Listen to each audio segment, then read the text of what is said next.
Hello everyone! I'm super excited to hang out with you today in Upstreet Online. I'm pumped because this month is all about kindness. Kindness is showing others they are valuable by how you treat them. Like we always say, we should treat others the way we want to be treated. That's one of our basic truths here in Upstreet.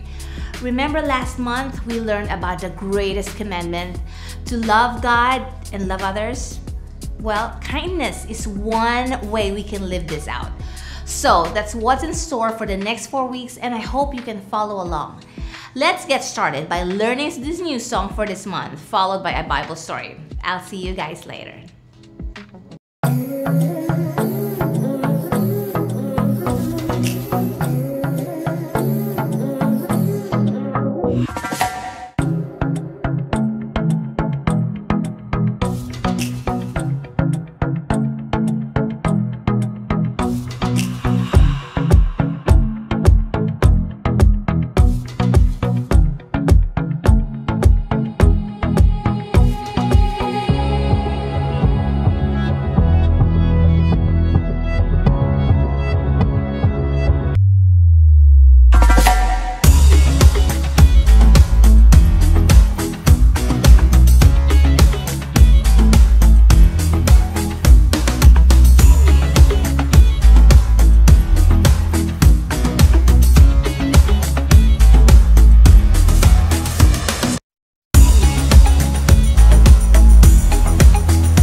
Everybody, it's me, Superfan Haley, and I'm so excited because it's game day! Woo! Hey, please do pardon my exuberance. I tend to get a teensy-weensy bit excited whenever I talk about game day! Woo! Game day!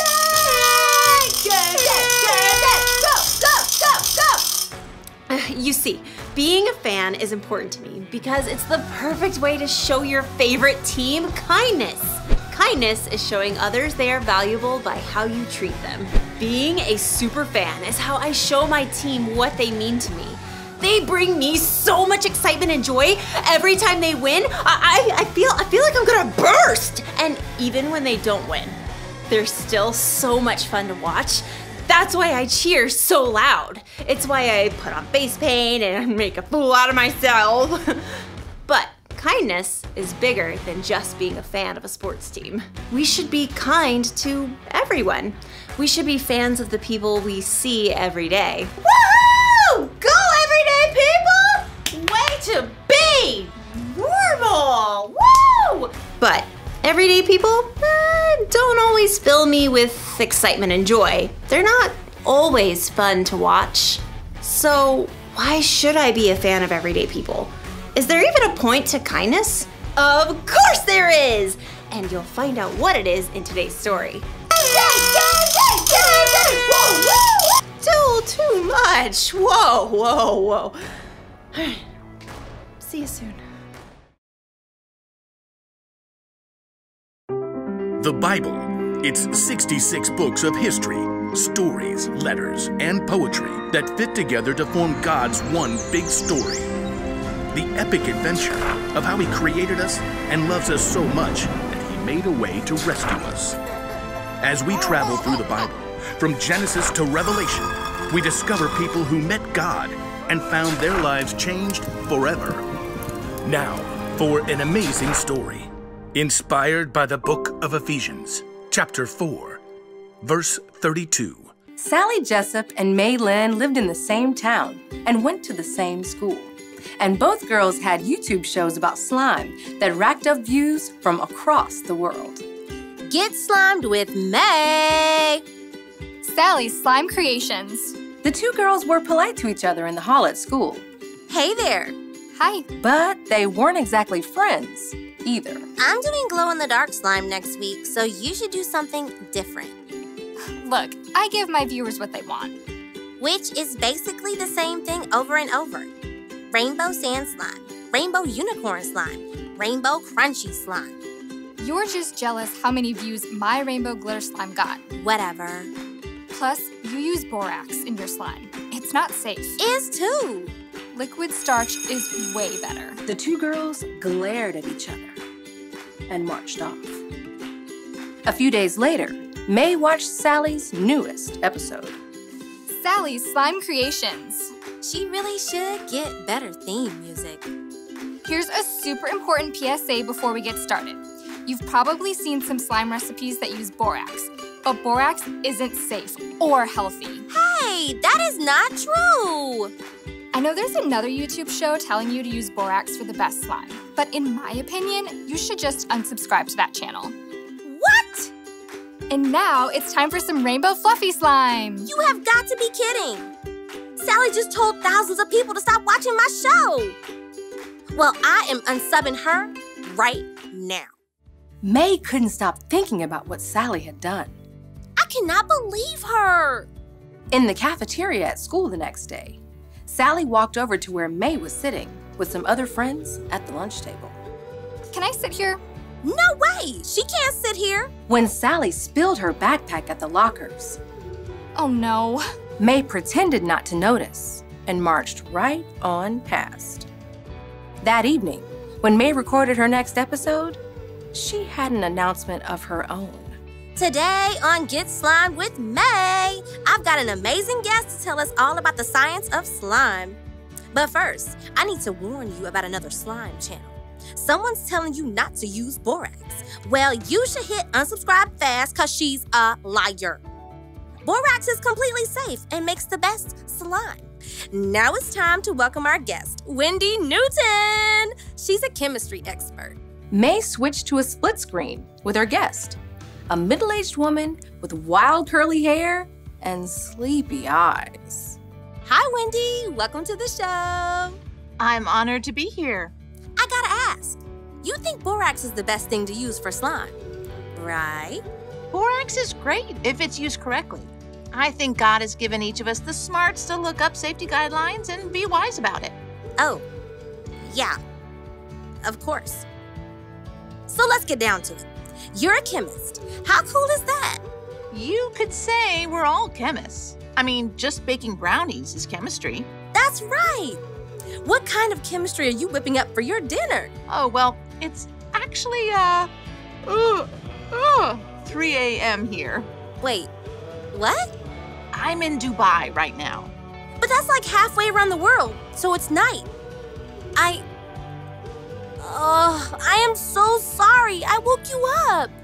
It's all right. You said that in your email. I forgot. It's okay, really. You're being so nice about it. Hey, kind is cool. There's this verse in the Bible from the book of Ephesians. It's kind of my motto. Be kind and tender to one another. Forgive one another, just as God forgave you because of what Christ has done. May frowned. She had to admit she wasn't always great at being kind when someone made her angry.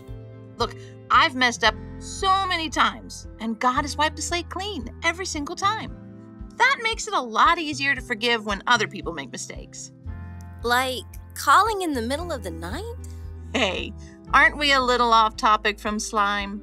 I think I'm gonna have to restart this recording. I said some stuff about someone else I need to delete. And how about I call you back in the morning? I mean, my morning, your afternoon. That sounds fantastic. May leaned back in her chair and released a long breath. I haven't been very kind. At all. Even a little. Grabbing her phone, May started a DM to Sally. Hey, I'm sorry about the lunch table thing. I think rainbow slime is pretty cool. Maybe we should do a show together sometime. May wasn't sure how Sally would respond, but she did feel better knowing that she'd taken the steps toward being kind, instead of focusing on payback.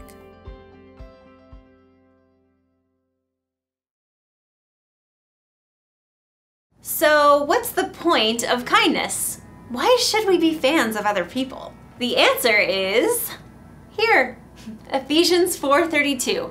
The Apostle Paul wrote, "Be kind and tender to one another. Forgive one another, just as God forgave you because of what Christ has done." God sent Jesus to die for our sins, not because we deserved it, but because that's how much God loves us. Talk about kindness! And we can show God how much we love Him by being kind to others. That means forgiving people even when they let you down. I forgive you for spilling grape juice all over my favorite shirt. I still love you. It means helping someone even when you're not told to. Whoa, whoa, whoa, don't move that refrigerator all by yourself. Let me help you out. Or I'll try to. Woo! And sometimes kindness means just being a fan. Thank you for packing my lunch for school. You make the best lunches. The one thing to remember today is this. Be kind to others because God is kind to you. Be fans of other people. Then every day can feel like woo! Good day! Good day! Good day!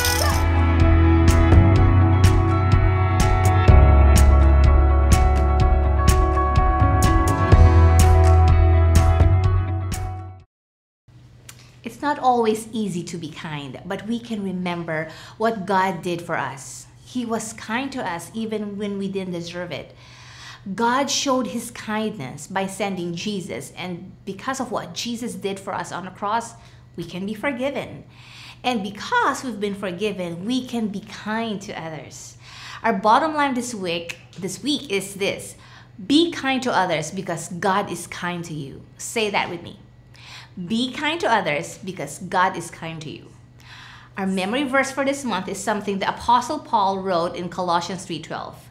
You are God's chosen people. You are holy and dearly loved. So put on tender mercy and kindness as if they were your clothes. Don't be proud. Be gentle and patient. That's pretty cool. Paul thought we should put on kindness just like clothes in the morning. We can do that when we remember how kind God has been to us. Let's ask God to help us show His kindness to others. Let's pray. Dear God, thank you for being kind to us. We know that we're valuable to you because you created us, you love us, and you sent Jesus to be our Savior. Help us to remember how kind you've been to us so that we can remember to be kind to others. Please give us the strength to be kind to other people and show them your love and forgiveness. We love you and we pray this thing in Jesus' name. Amen. Well, I can't wait to see you and hear the ways all of you show kindness to others this week. For now, let's head to small group and discover some more ways we can be kind.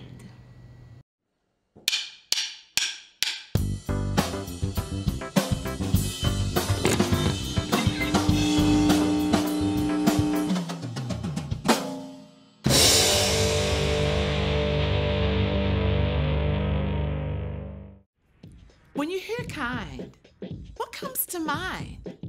A snack bar? A good word of the month at school? A great catchphrase for a t-shirt? Kindness can be all those things, but it can't stop there. Kindness isn't something you wear on the outside. It's what comes from the inside. Kindness chooses to slow down and see the value in someone else, even if you are upset, tired, or in a hurry. Kindness chooses to treat everyone like they're made in the image of God, even if they're different, overlooked, or unloving. See, when you choose kindness, you choose your words wisely. I can't believe you did that! I'm sorry you had a rough day. How can I help?